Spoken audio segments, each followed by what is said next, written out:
सेवा ही मेरी पहचान, शंकर सोनेजा।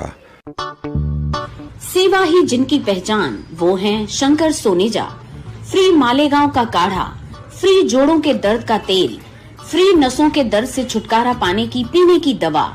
सेवा का लाभ उठाइए, सदैव आपकी सेवा के लिए हाजिर रहते हैं शंकर सोनेजा। मां पंहिंजे बेबीअ जो प्रोफाइल हिते मां पेश कयो ऐं तमामु माना उन्हनि सिलेक्ट ॻाल्हि जेकी जीअं मुंहिंजी पसंदि हुई, जेको बि ॻानो खपंदो हुओ मूंखे मिलियो।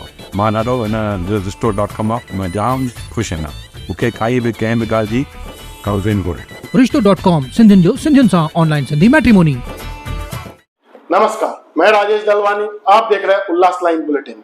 पेट्रोल पंप पे भी गारंटियां, सब पर भी, पर हमको किसी के गारंटी पर विश्वास नहीं, हमको श्रीकांत शिंदे की गारंटी पर विश्वास है। पेट्रोल पंप पे भी गारंटियां, सब पर भी, पर हमको किसी के गारंटी पर विश्वास नहीं, हमको श्रीकांत शिंदे की गारंटी पर विश्वास है।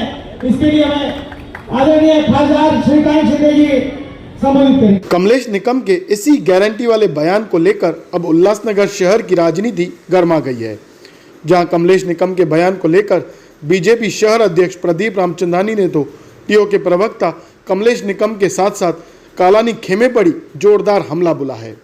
दरअसल मंगलवार को खेमानी स्थित कालानी महल में टीओ के प्रमुख ओमी कालानी की तरफ से कालानी महल के प्रांगण में संगठन की एक बैठक का आयोजन किया था, जहां कल्याण लोकसभा पर महायुति के उम्मीदवार डॉक्टर श्रीकांत शिंदे भी वहां पहुंचे थे।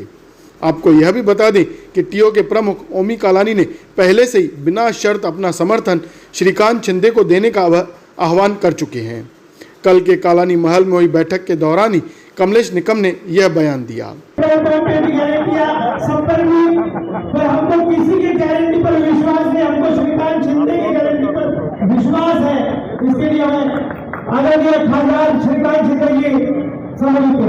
अब उल्लासनगर बीजेपी नेता इस बयान का विरोध कर रहे हैं, जो अब सामने तब आया जब कैंप 3 स्थित जवार होटल में महायुति की एक बैठक हुई, जिसमें बीजेपी, शिवसेना, राष्ट्रवादी कांग्रेस, आरपीआई और महायुति के घटक पक्षों को बुलाया गया था, जिसमें शिवसेना की तरफ से टीओ के पक्ष के नेताओं को भी आमंत्रित किया गया था, पर बीजेपी, आरपीआई और राष्ट्रवादी के नेताओं की तरफ से टीओ के का इस बैठक में बायकॉट किया गया। पर फिलहाल शहर की राजनीति गर्मा गई है। वहीं बीजेपी अध्यक्ष प्रदीप रामचंदानी ने कालानी सहित उनके समर्थकों पर निशाना साधा है। कमलेश निकम ने कल हुए एक सभा में ऐसा वक्तव्य किया है कि हम मोदी को नहीं जानते, हम बीजेपी को नहीं जानते, हम एक श्रीकांत शिंदे को जानते, हम उनको वोट करेंगे। इस विषय पर आपका क्या कहना है? देखिए, ये जो बात कह रहे हैं कि वो किसी को नहीं जानते हैं, आदरणीय मुख्यमंत्री श्री एकनाथ शिंदे साहब सभी सभाओं में कहते हैं कि श्रीकांत शिंदे जी को वोट देकर एनडीए को कामयाब बनाइए और नरेंद्र मोदी के हाथ मजबूत करिए। और ये लोग अगर भारतीय जनता पार्टी के लिए या मोदी प्रधानमंत्री के लिए अगर अपशब्द बात कहेंगे, तो मुझे यह फैसला लेने के लिए खासदार से ही पूछना पड़ेगा कि क्या आपको यह बात तब मान्य है क्या कि जो आपको वोट मिलेंगे वो मोदी जी को नहीं मिलेंगे, केवल आपको मिलेंगे? इसका जवाब तो मुझे लगता है कि श्रीकांत शिंदे साहब ने देना पड़ेगा। दूसरी बात ऐसी भी कही है उन्होंने कि हम क्रिमिनल नहीं है, ऐसा कुछ उन्होंने वक्तव्य किया है। इस पर क्या कहना है? क्रिमिनल नहीं है? अरे भाई, सबसे बड़े अगर उल्लासनगर में कोई आपराधिक क्रिमिनल है तो ये है। मुझे बताइए, पप्पू कालानी के नाम पर वो वोट मांगते हैं। पप्पू कालानी क्या चुनाव में लड़ सकेंगे? अगर नहीं लड़ सकेंगे तो क्यों नहीं लड़ सकेंगे? उसका कारण है कि उनको न्यायालय ने सजा दी है। उसके बाद अनिल कांजानी, जिसने अपहरण का केस लगाया ओमी कालानी के ऊपर, हीरो कुकरेजा इनका आदमी था, लखी नाथानी, ये इनके गुंडों ने अपने ही आदमी के ऊपर अगर दुकान नहीं बेच रहे थे तो हीरो अपना उनके ऊपर झूठे केस करवाए। इसके बाद राजेश वदरिया, जो इनका ही आदमी था, इनको परेशान किया गया, इतना परेशान किया गया कि दुर्गा राय के नाम पर इसके ऊपर केस लगाया गया। ये कहते हैं कि हम व्यापारियों को के सुरक्षा के लिए उतरते हैं। और नाम सुनिए, पंकज त्रिलोकानी, जो कि एक हफ्ता लेने के लिए लोगों को टिप देता था। किसको देता था वो आपको मालूम है, उसका नाम था सुरेश पुजारी। सुरेश पुजारी को सारी टिप पंकज त्रिलोकानी देता था, और ये इनका पदाधिकारी है जो पूरे शहर के व्यापारियों को टिप देता था और उससे पैसा वसूल करता था। और ये कालानी कहते हैं कि हम अपराधी नहीं हैं। और सुनिए, नरेश दुर्गानी, जो कल उनके पास बैठे थे, उस नरेश दुर्गानी के ऊपर ओमी कालानी ने केस कराया। वो रो रहा था, हमारे पास आया, भारतीय जनता पार्टी ने उसको बचाया। और सुनिए, मनोज लासी, जिसको स्टैंडिंग कमेटी में ओमी कालानी ने मारा, कहा इस्तीफा दे दे नहीं तो तेरी जान ले लूंगा, उसको हम लोगों ने बचाया और इस्तीफा नहीं देने दिया। और सुनिए, राजेश टेकचंदानी, जिसको डराया, उसके ऊपर केस करने का डर दिखाया, इस डर की वजह से उन्होंने बीजेपी का पाला छोड़कर उनका पाला पकड़ा। और सुनिए, गुड्डू सुखरामानी, जिसको ओमी कालानी ने रास्ते पर मारा, उसके ऊपर 307 का आज भी केस चालू है। और सुनिए, मोती दुसेजा, जिसके दुकान में पिस्तौल रखी गई, यह काम किसने किया? यह काम किया कमलेश निकम ने। और सुनिए, 306 का केस जो उनके ऊपर चढ़ा, नंदू ननावरे के भाई ने उंगली काटी, उसके लिए कमलेश जेल में गया। इससे बड़ा क्रिमिनल और कौन हो सकता है? और सुनिए, अपने आप को मैं बताना चाहूंगा कि ये जो सारे इनकी जो गैंग भरी हुई है, ये क्रिमिनलों से भरी हुई है। ये गुंडों का घर है, इनके यहां पर गुंडे पलते हैं। मैं तो कभी कभी आश्चर्य होता हूं कि हमारी ऐसी क्या मजबूरी है कि इन गुंडों की हम समर्थन ले। ऐसे गुंडे अगर उत्तर प्रदेश में होते तो यहां तो ये लोग मिट्टी में मिल जाते या इनकी जगह जेल में होती। कल के वक्तव्य को लेकर आज जवाहर होटल में एक सर्वपक्षीय एक मीटिंग बुलाई गई थी। उस मीटिंग में क्या हुआ? उसमें टीओके के लोग भी आए थे। उस मीटिंग में क्या हुआ? देखिए, हमारे साथ एनडीए के जो घोषित पक्ष हैं, उसमें है भारतीय जनता पार्टी, शिवसेना, राष्ट्रवादी कांग्रेस पक्ष, अजीत पवार गुट, मनसे, आरपीआई आठवले गट और आरपीआई जो प्रमोद ताले जी की है, पीआरपी, ये लोग हमारे ऑफिशियली गट के लोग हैं। बाकी कोई ऐरा गैरा नत्थू खैरा हमारे बैठक में बैठेगा तो भारतीय जनता पार्टी को स्वीकार नहीं है। तो क्या उन्हें बाहर बिठाया? किधर क्या किया उनके साथ? बस ये संदेश हमने दिया और उस तरह से हमारे साथ अलग मीटिंग की गई और उनके साथ अलग मीटिंग की गई। और दूसरी बात मैं बताता हूं कि हमारे जो ये वक्ता हैं, जो जिसे अगर गुंडा कहा जाए, गली का गुंडा कहा जाए, कमलेश निकम जी, तो इसमें कोई अतिशयोक्ति नहीं होगी। इनसे जरा पूछिए कि भारतीय जनता पार्टी के निशान पर ही आप चुनकर आए थे। इससे पहले आप घड़ियाल के चुनाव पे लड़े थे तो बदाने के सामने बुरी तरह से हार गए थे। दूसरा, जब भारतीय जनता पार्टी का कमल का फूल निशान मिला तो आपकी भाभी जीत कर आई। इसके लिए जो आप नगर सेवक बने हो, भारतीय जनता पार्टी के बदौलत बने हो।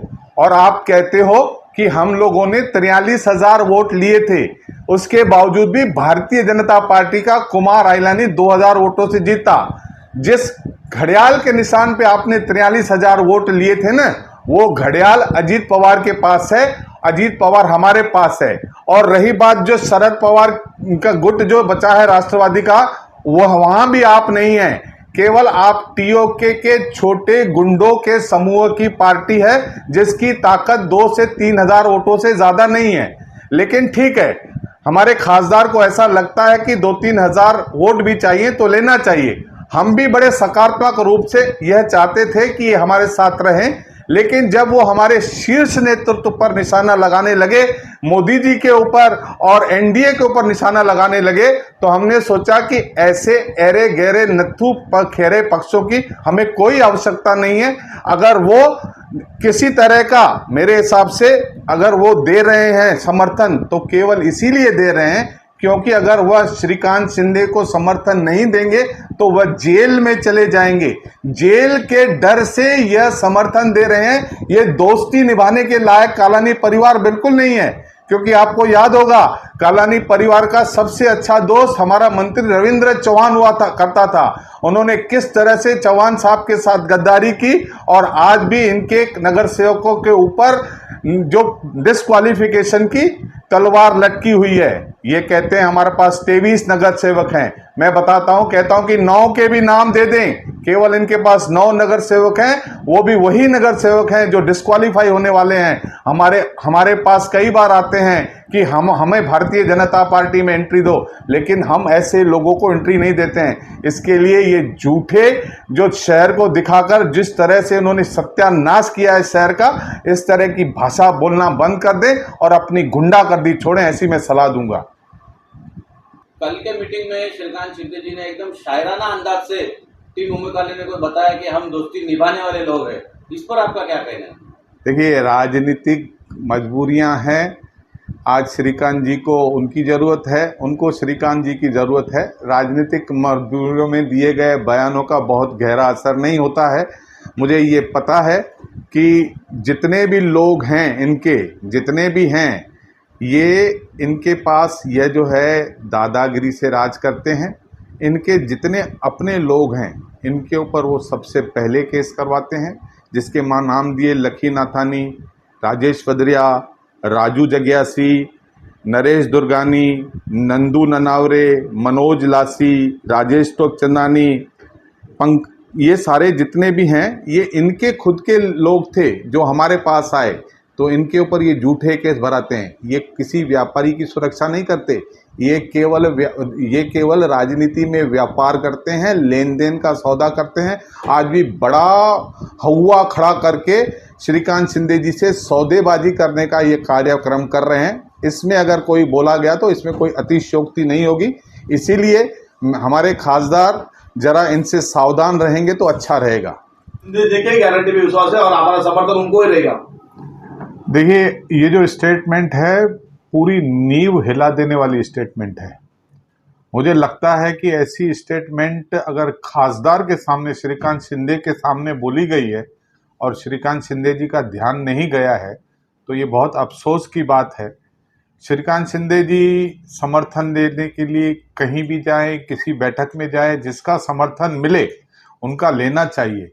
लेकिन जिस नेता के जरिए हम पूरे देश में हम वोट मांग रहे हैं और मोदी जी की गारंटी के ऊपर ही कोई प्रश्न चिन्ह खड़ा कर दे, ऐसे लोगों के साथ क्या करना चाहिए और कैसे डील करना चाहिए, यह बहुत बड़ा एक प्रश्न चिन्ह बन गया है भारतीय जनता पार्टी के कार्यकर्ताओं में। क्योंकि कई कार्यकर्ता इस बात के लिए मेरे पास आए और नाराज दिखे, क्योंकि मोदी जो एक ऐसा चेहरा है जिसके नाम पर हम पूरे भारत में 400 सीट का नारा कह रहे हैं, और एक छोटी सी पार्टी जिसका जो पूरा जो अपराध के ऊपर उनका राजकारण चलता हो, इस तरह की पार्टी अगर खासदार के सामने ये शब्द बोलती है, मुझे ऐसा लगता है कि शायद खासदार का इस बारे में बात पर ध्यान नहीं गया होगा। जब उनका ध्यान जाएगा तो अवश्य इसके ऊपर दखल लेंगे। चंदानी जी, कमलेश निकम और ओमी कालानी द्वारा ये कहा गया है कि श्रीकांत शिंदे को जो टीओके पार्टी समर्थन दे रही है वो निस्वार्थ, मतलब उसमें कोई शर्त नहीं है और वो यारी दोस्ती की कस्में खा रहे हैं कि हम एक केवल यारी के वजह से उनको दोस्ती में हम लोग समर्थन दे रहे हैं। देखिए, कालानी जिसके शब्द में ही काला शब्द आता है, इनके दिल में कितना कालापन है इसका उदाहरण, इनके यहाँ पर शरद पवार जी आए, उनको कहा कि हम आपके दोस्त हैं, हम आपको ही समर्थन करेंगे। फिर अजीत पवार जी आए, उनको भी समर्थन दे रहे थे। रविंद्र चौहान साहब को भी ये समर्थन देते रहे हैं। ये कालानी जो हैं, ये कभी किसी को दोस्ती नहीं करते, ये केवल भय के कारण हम समर्थन दे रहे हैं श्रीकांत शिंदे को। उन्हें पता है कि ये अपराध के लोग हैं, अगर समर्थन नहीं देंगे तो जेल में चले जाएंगे, और ये अपनी बड़ा दिखाकर कि हमारे पास ज़्यादा नगर सेवक हैं। अगर ज़्यादा नगर सेवक होते, इनके पास 35 नगर सेवक, जिस तरह से कहा कमलेश जी ने कि हमारे पास 35 नगर सेवक है, तो फिर इन्होंने महापौर अपना क्यों नहीं बनाया? क्यों अरुण आशान की माता लीलाताई आशान को दिया? केवल 9 वोट थे, जो 9 वोट क्रॉस हुए उनके ऊपर आज भी कार्रवाई की तलवार लटकी हुई है। इनके पास केवल 9 नगर सेवक हैं। ये ज्यादा अपना कुनबा दिखाने के लिए राजनीतिक सौदेबाजी श्रीकांत शिंदे जी से कर रहे हैं और श्रीकांत शिंदे जी को इनकी राजनीतिक सौदेबाजी से बचना चाहिए। प्रदीप जी, आप हाल ही के दिनों में ओमी कालानी के जन्मदिन पर, पप्पू कालानी के जन्मदिन अपना शिष्टमंडल लेके वहां पर खुद जाते हो और आज कहते हो कालानी परिवार किसी से दोस्ती नहीं निभाता है, उसके नाम में ही कालापन नजर आता है, तो ये अचानक थोड़े दिनों में इतना फास्ट परिवर्तन कैसे आ गया? देखिए, मैंने कई बार कहा है कि राजनीति में हम जब जीवन जीते हैं तो हम एक दूसरे के शत्रु नहीं हैं, प्रतिद्वंद्वी हैं। किसी के जन्मदिन पर जाना, किसी के विवाह पर जाना, किसी के मृत्यु पर जाना, ये एक शिष्टाचार का विषय है। पप्पू कालानी जी भी हमारे पास आते हैं, ओमी जी भी हमारे को फोन पर बधाई देते हैं। कृपया इन चीजों को राजनीतिक रूप में न लिया जाए। व्यक्तिगत संबंध हमारे सभी के साथ अच्छे रहते हैं। कई बार वह शहर के 4-4 बार विधायक बन चुके हैं, लोगों ने उनको चुना है। तो इतनी तो इंसानियत, मानवता होनी चाहिए कि हमारे वैचारिक कितने भी मतभेद हों, लेकिन हमारे बातचीत के संबंध कभी टूटने नहीं चाहिए। गम पर, खुशी पर, हर जगह पर आना जाना होना चाहिए, ये मैं व्यक्तिगत रूप से मानता हूँ। ब्यूरो रिपोर्ट, महेश रोकड़े, उल्लास लाइन बुलेटिन, उल्लासनगर। उल्लास लाइन बुलेटिन को सब्सक्राइब करें, बेल आइकॉन दबाएं और देखिए उल्लास लाइन बुलेटिन की न्यूज़ सबसे पहले आपके मोबाइल पर।